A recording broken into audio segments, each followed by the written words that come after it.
Welcome to the new construction tour at Westminster College. We're at Hoyt right now and we're so excited to show you everything that's been going on this summer at Westminster. Joining us today for the tour are Jason Janusziewicz and Ken Romig, who will be giving you the inside scoop of all the excitement happening. Hi Jason, hi Ken. Hi. Hello. Welcome. Hi, as Nicole said, my name is Ken Romig and I'm the Vice President for Finance and Management Services. I'm also a member of the Westminster Class of 1985, and I've been with the college since 2004. My name is Jason Janusziewicz. I joined the Westminster College team in August of 2019 and currently serve as the Director of Facilities Operations. And before we start on our tour, I just wanted to let the alumni know a little bit more about Jason.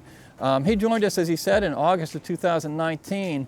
Right at the beginning of one of the busiest construction times ever in the college's history. So we're really glad to have Jason on board for these important projects.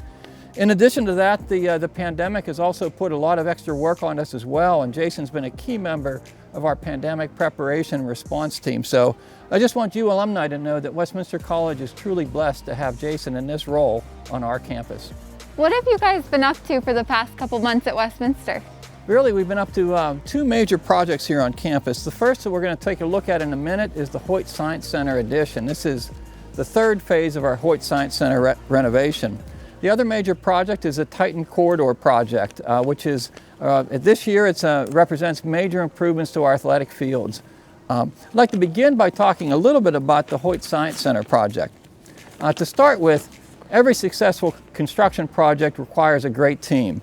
And the team on the Hoyt project consists of BHDP Architecture as the architects on the project. They're from Columbus, Ohio, and they've worked with us in the past on the Patterson Hall renovation, as well as the Shaw, Russell, and Galbraith renovations.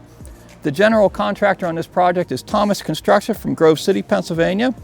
They were also the general contractor on phases 1 and 2 of Hoyt, the football locker room expansion, and a number of changes in the campus center.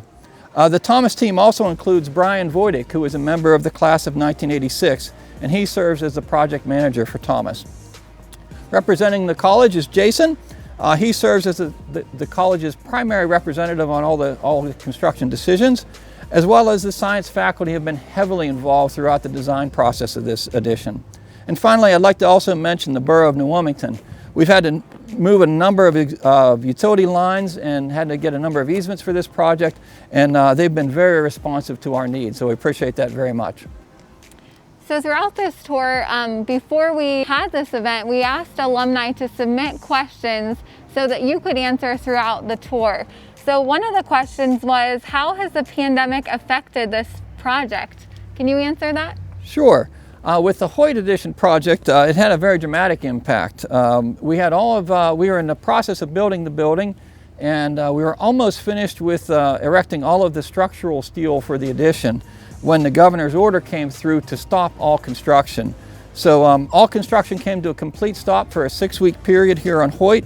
Like I said, we were almost done with all the structural steel, but Thomas had to secure the site, make sure everything was safe, and then really stopped everything for that 6-week period. And in starting back up again when the order was lifted, there's some new safety protocols in place, no sharing of tools, fewer workers in confined spaces, and that might slow the work down a little bit, but at this point we're pretty much on target in terms of our completion date. As far as the Titan Corridor project is concerned, like I said, we had an order to stop all construction for 6 weeks. We were ready to go out for bid when that order came through, so we stopped the bid process. So once that bid, we were allowed to start again. We went out to bid and delayed the start of the project for almost 2 months.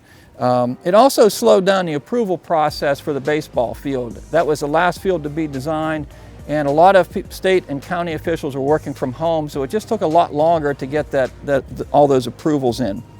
On the positive side, however, because this was such a disruptive set of projects for our campus, it was actually kind of good that we didn't have a lot of people around. We had a lot of heavy equipment moving around campus, a lot of dump trucks, and so in some ways the pandemic, there was a silver lining, and it was a safer operation because we didn't have as many students and conferences around. So there was the silver lining in that was just simply improved safety.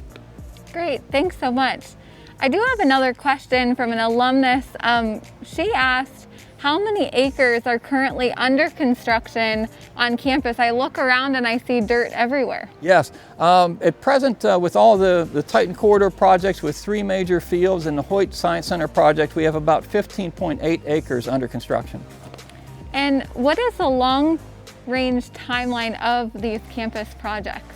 Well, the Titan Corridor projects are in the process of wrapping up. We're a couple of weeks away from completely finishing softball and the soccer lacrosse field, the UPMC Sports Complex.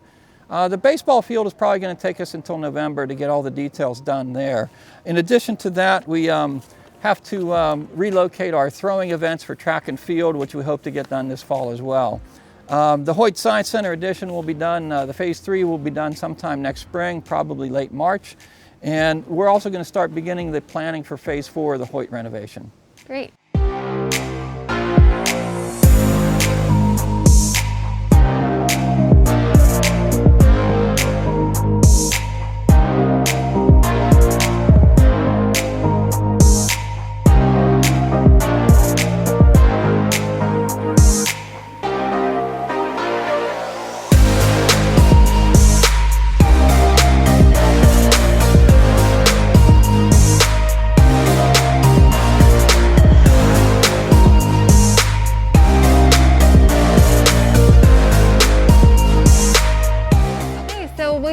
Describe where we are right now. Sure, we are on the 2nd floor of the addition.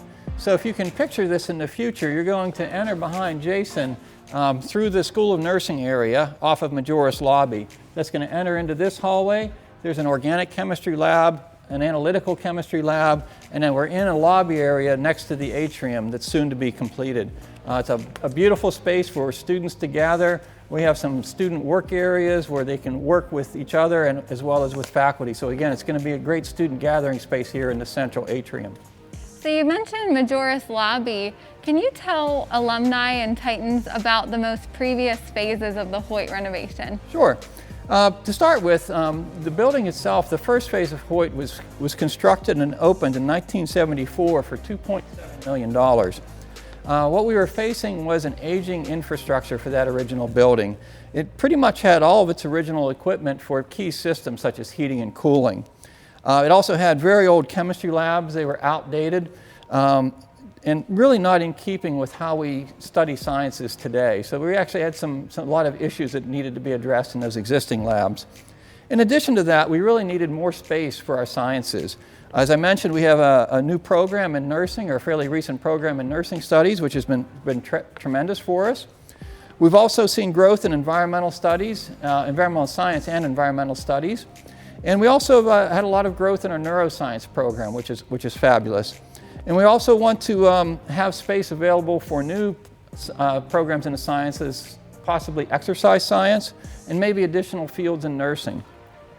So Phase 1 of our renovation consisted of really improving the major building systems, that aging infrastructure. We replaced the chiller, the heating systems. We also developed that School of Nursing as well as the Majoris Lobby area and really improved a lot of the public spaces. Phase 2, which occurred last year, consisted of things like the Dietz Sullivan Lecture Hall, which is a very popular gathering space, as well as the physics and planetarium area, and we also created a new neuroscience lab on the 2nd floor of Hoyt. Where is the funding coming for this project? The funding for the Hoyt projects come from a lot of sources. We were very fortunate to receive $4.5 million of state redevelopment grants. We're very appreciative of the support that we received from our local legislators. In addition to that, we continue to enjoy great support from foundations, both local foundations and regional foundations. In addition, in 2017, we did a bond offering, and some of the proceeds of that bond offering are being reinvested in this building. And finally, most importantly, we've enjoyed tremendous support from donors like you. Individual donors make up a large portion of the fundraising for the Hoyt projects. Thank you. And what is the timeline of this building? Great question. Our current schedule shows our target completion date is the 2nd week in March of 21. What goes in next? Well, right now on the third floor, we are currently working on the sheetrock and the primary infrastructure inside the building from a utility perspective. And is there going to be a grand opening of Hoyt? Hoyt's grand opening is scheduled to be in the fall of 2021. Thank you. So we're going to ask a couple more people to come give a larger scope of the student perspective and faculty perspective of Hoyt.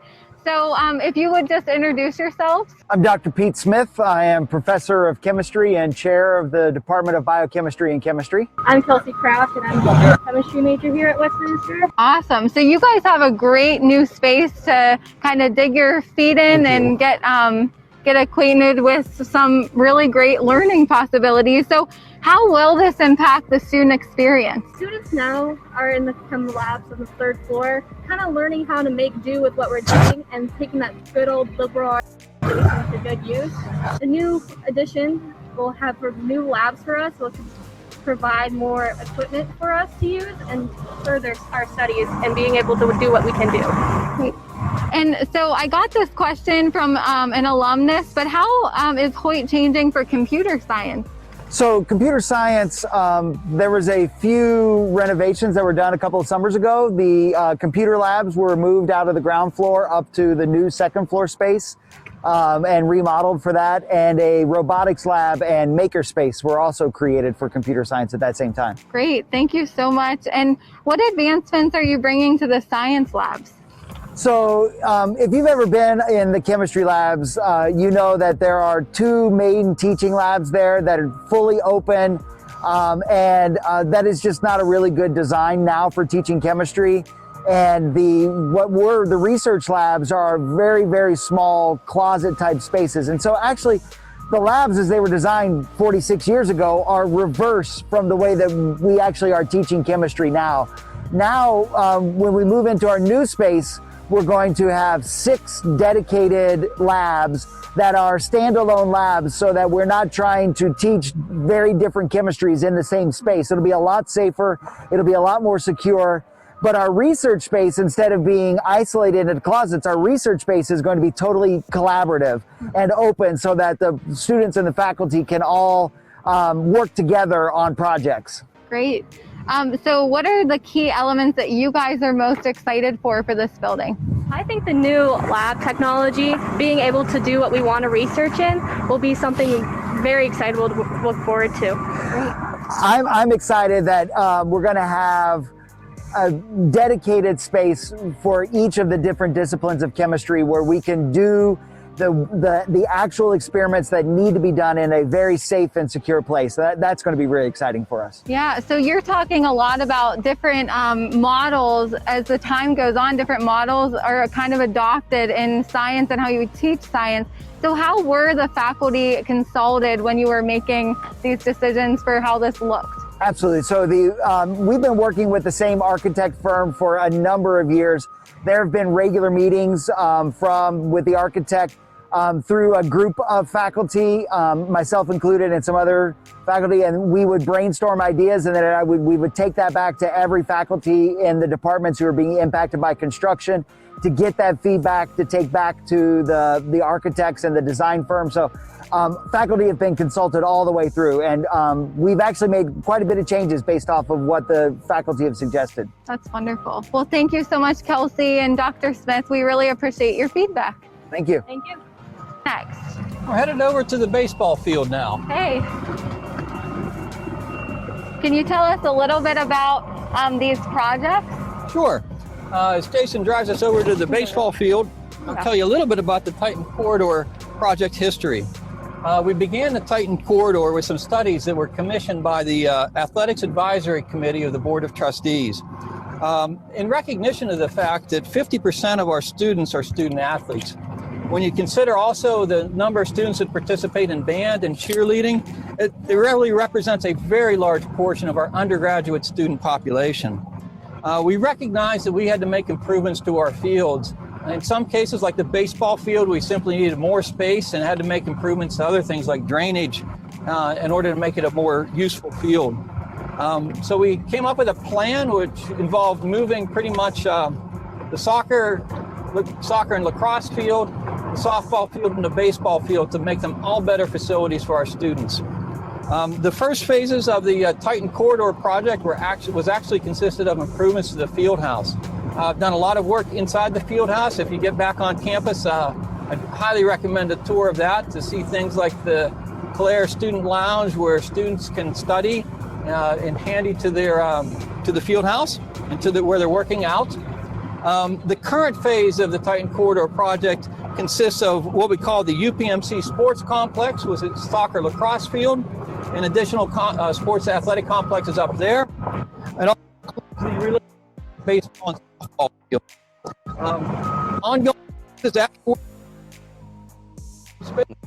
expanding the upper tennis courts and providing additional improvements to both the field house and Old 77. The fundraising for all of the Titan Corridor projects is ongoing as well. So again, we have a lot of very exciting projects, and looking forward to moving forward to this next phase after we're done with this very exciting phase of the Titan Corridor.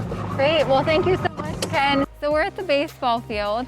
Ken, can you tell alumni or Titans how they would get here and where we are on campus? Sure. We are located on a site that you might think of from your Titan days as a former football practice field. You may have had football practice here, or maybe the marching band practiced here when you were at band camp. In addition to that, soccer often played here. So we're in the site of the former football field practice area. We're directly behind Hoyt Science Center and the tree-lined road. And then the field house is over here it is directly across the creek to my left. Great, and what is the budget for this project? The overall budget for the baseball field is approximately $2 million. So what's the timeline and the completion date for this project? So currently the completion date is out to the second week in November. And can you tell me a little bit about what they just finished on the field and what they're going to be doing? Sure. Utilizing the equipment that you can see here, they just flattened out the sub base in preparation for the turf installation, which is scheduled for the 12th of October to start, and it should have a duration of about 4 weeks. We are also starting the installation of the blacktop parking lot beginning next week. What are some of your favorite features of this field? From my perspective, I think the institution having the opportunity to program this space, giving us more chances to bring other folks to utilize the state-of-the-art facilities and to use it accordingly. Great, thank you very much. Now let's hear from some baseball athletes. Hi guys, how are you today? Good, how are you? Good, would you mind introducing yourselves? I'm Matt Costello, I'm a junior here, and I play second base. I'm Seth Schrader, I'm an outfielder, and I'm also a junior. Great, so we're here to talk about your baseball experience. What were your challenges in the past in the old field?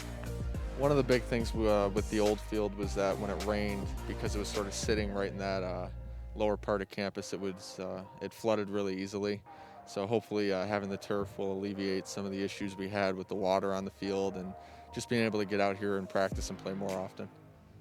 Great. So when you're trying to recruit, I guess, fellow players, how does this aid in the recruitment efforts? Well, this is going to be one of the best fields that in the pack so far, I think. So it's probably going to have a big impact on who decides to come and who doesn't. Wonderful. What makes this a state-of-the-art facility? Really just the fact that it's all turf. I mean, that's huge, especially being in PA, playing in the northern part of the country. And, you know, having bullpens, proper bullpens, just a really nice, it looks like it's going to be a really nice surrounding area too, better dugouts, and just all the way around it's going to be a really nice place to play. Great, so you said that it's going to be a turf field. How about the mound? Will it be dirt or turf? The mound's going to be turf as well. And how does that help? Or what does that do for players' experience? For me, I also pitch as well, but for me, I think that it gives more traction when I'm planting foot or something like that. Great. So how will this facility improve the impact of your overall student experience at Westminster? So I think it'll definitely be better for the players, but in addition to the players, I think it'll be nicer for the other students too. Definitely somewhere where people will hopefully want to come and watch some of the games, and just better all the way around for everybody, hopefully. Great. And how many, I guess, just how many practices do you have per day, per week, per day? How often do you use a field? Usually in the fall for right now, we're practicing Monday, Wednesday, Friday, and then lifting on Tuesday and Thursday. Okay, great. Well, thank you so much for your time. All right, thank you. Thank you.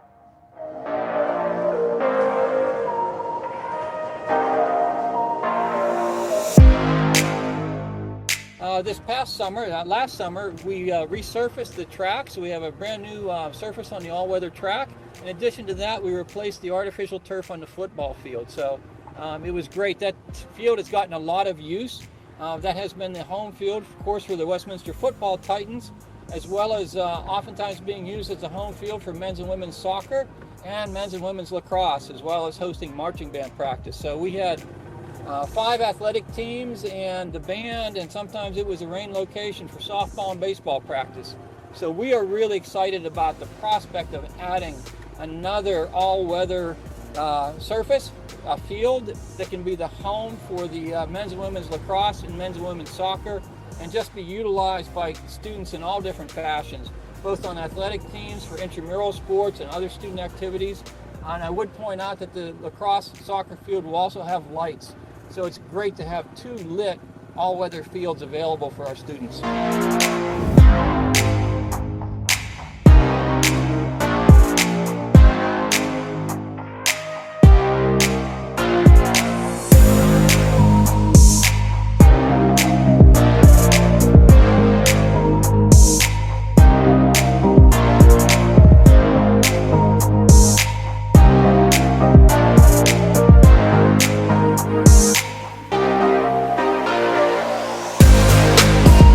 Total budget is approximately $2.2 million. Wonderful. And so, like, I heard that it's sponsored in partnership with UPMC. Can you tell us a little bit about what partnerships like this do for the school? Sure. This has been an absolutely fabulous partnership between Westminster College and UPMC. In addition to projects like this wonderful UPMC sports complex, we've also partnered with UPMC with the School of Nursing. UPMC Jameson provides a clinical education for our nursing program, and is now one of our Westminster College's largest majors. We also provide classes for UPMC Jameson's local registered nurse program. So their students are actually coming to Westminster for some of their science classes and what they need for their program, for their RN program. In addition to that, it's really been a great partnership for both Westminster and UPMC.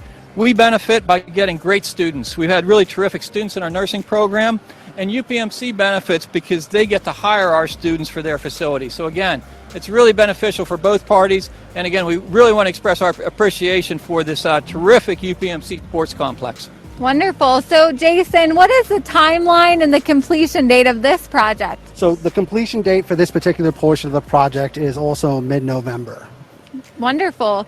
And why is the new lacrosse field being built facing east to west rather than north to south? Well, the college worked in collaboration with our design team to orient the field in the most optimal position based on these existing constraints.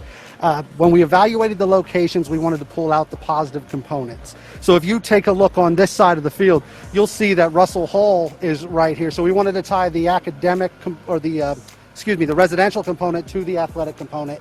It created a great viewing corridor to tie in this project with the borough's amphitheater project, kind of accentuating that town-gown relationship.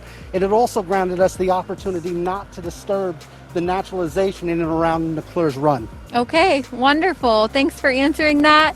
And so what utility work, special utility work, did they have to accomplish to make this project a success? So utility work, specifically on a site of this footprint, is always going to be fun. So as we laid it out, we had the opportunity to relocate and modify 2 existing gas lines, a domestic water line, a sprinkler feed, as well as several sanitary lines, all that intersect the campus's fiber inside of this existing footprint. It was a lot of fun. We wouldn't have been able to be as successful without our project team and the Borough of New Wilmington. And so what's up next? So from that perspective, as far as the schedule goes, we have our concrete piers to pour for our bleachers. We have our bleacher installation, and then we have the finish work in and around the area, the landscaping, the seating, some signage, graphics. Okay. My name's Janusziewicz, and I'm a senior here at Westminster. And I'm here to call the men's and women's head coach here, Westminster College. So how does this improve your program? I really think it gives a good opportunity for recruits and our team here to come and see the beautiful campus, especially now that it's in the center. It really ties in the soccer program to the rest of campus and everything that's going on. Yes, it gives us a chance to practice at nighttime, which we didn't always have. And also being in the middle of the campus, it allows students to come up and not just participate, but also involved in other activities as well. An alum actually asked, where do the bleachers go? The bleachers are actually going to go right over there by where the little tractor thing is. It's going to be facing the field. And sorry. And how does this field stack up to others in the division? Well, I think the first thing is that, being a turf field, we can use it all year round, which is really, really great for us, especially in the spring when it rains. It's a full-size NCAA, level field, which is going to be awesome for our teams, both for the soccer teams and the lacrosse teams. Yeah. Great. Thank you so much for joining us. We're actually going to hop over here and talk to some lacrosse representatives. Hello, how are you today? Good, how are you? Good. Can you just first introduce yourselves to our alumni? Absolutely. Hi everyone, my name is Bethany Snyder and I'm the head women's lacrosse coach here at Westminster College. Hello, my name is Travis Brown, and I'm the head men's lacrosse coach here at Westminster College. And I'm Jack Ranahan, a senior lacrosse player here.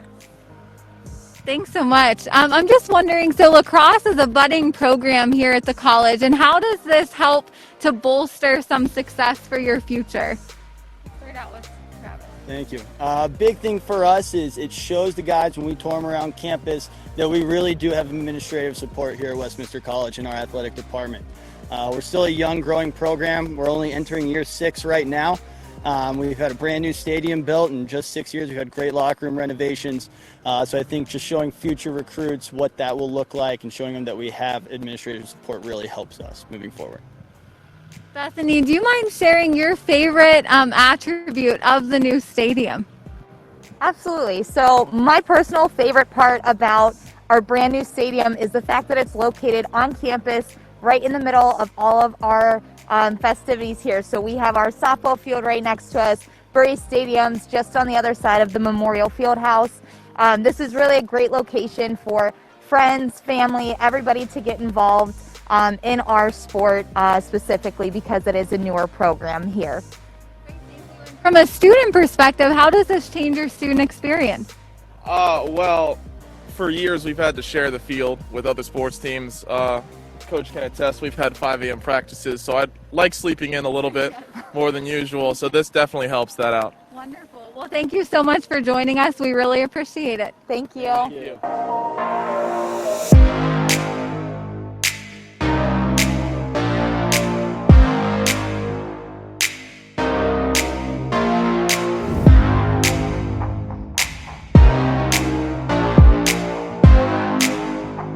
So what was the budget of this softball field, Ken? The budget for the softball field was a total of about $700,000. Great. And how about the timeline? So what's this? What just went in? What is going in the future? So our schedule has dictated that the field will be prepared for second week in October. Wonderful. So what just went in? I see grass. Yes, it grew fast. The sod was installed this past week, and that's our primary concern now, is to make sure that it creates a solid root base. Great. And I see that you're not just wondering about the softball field, but you want it to also look good. So I see landscaping going into this field, and then the UPMC Sports Complex as well, just to make it a little bit more beautiful. When will they be able to play? Our schedule is projecting March of 21. Okay, well, thank you so much. I'm actually gonna run over here and talk to some softball representatives. Hey guys. Hi there. How's it going? Good news. Yeah, Hi. yep. So, can you please introduce yourselves? Well, I'm Jan Redinger, the softball coach here at Westminster. I'm Haley Betalata, and I'm a senior this year. So, how will this new space be a better fit for your players and your audience? Well, what do they say in real estate? Location, location, location. You can't get any better than this, and that's what we're real excited about. And I can say this, I liked our old field, but I love the new field. Me too. You want to add on to that? Definitely me as well. Natural grass or turf? As a player, I want to say that natural grass is just way better, considering just the natural field, the dirt, the grass, just everything about it, the freshly cut grass, the good dirt is just the best feeling. Can you both share some of your favorite features of the new field? Well, I can say, again, the view, what we have, the aesthetics of the field are gorgeous. But just to go off of what she said, the fact that we went with the natural dirt, the grass, you can't beat that. That's how the game's meant to be played, and we appreciate the fact that that's what we have. So how do you plan to use the field outside of play and practice times? Well, we're hoping, hopefully that's where it gets its most use. But the fact that it's pretty much a state-of-the-art facility, we're hoping we can now host high school playoff games, even summer tournaments that will bring people onto our campus and really be able to help us in our recruiting efforts. Yeah, right. Yeah. So how much, you mentioned the time that you're going to be spending on the field. How much time do you spend per week on average in this new space, or in this space? On the field itself? Yeah. Almost every day we use it, so it's going to definitely get to good use for sure. So that's where you really make memories with your fellow Titans. Yeah, and this being my senior year, it's even more exciting just considering, everything's new. So I just can't wait to play on it. It's exciting, So when do you get to actually play on it? Well, we are hoping in March. Awesome. Yeah, Great. in March. Very good. Well, thank you so much for joining us.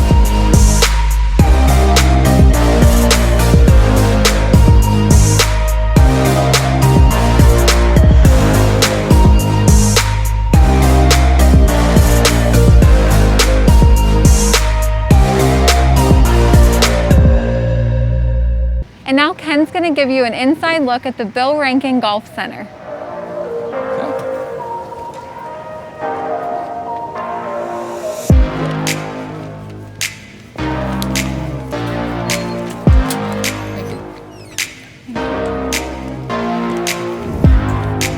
Hello. Hello and welcome to the Bill Rankin Golf Center. This is another component of the Titan Corridor project, and this was constructed a couple of years ago, and it was really led by Emeriti trustee Bill Rankin as well as head golf coach Matt Torrance. What we have to offer here, this is a training center for our golf teams, and what I'd like to point out a couple of the key features of this. We've got two of these virtual hitting bays available to us. We have a couple of our Titan golfers here demonstrating them. But it's great that they have these available, that they can come down and hit golf balls anytime they want to, regardless of what the weather is outside. In addition, we have a tremendous putting and chipping facility here that they can practice their putting and chipping, again, year-round. Again, it's fabulous that we have these indoor facilities available to our team. In this direction, we have a locker room available for our golfers, as well as a nice lounge area.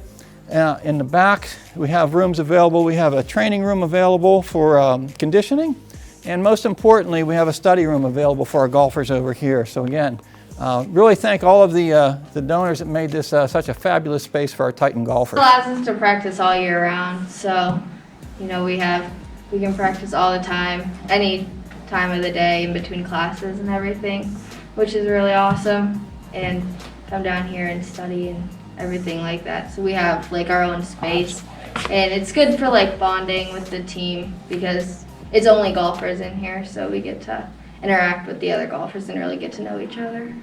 And what do your other peers at other institutions have available? From what I know, not a lot of schools have a program like this where we can practice pretty much 365 days a year. Especially D3 schools Yeah. like us. I mean, from what I've seen, like they'll have a couple hitting bays maybe, or like a little putting green, but nothing compared to this. There you go. Hole in one.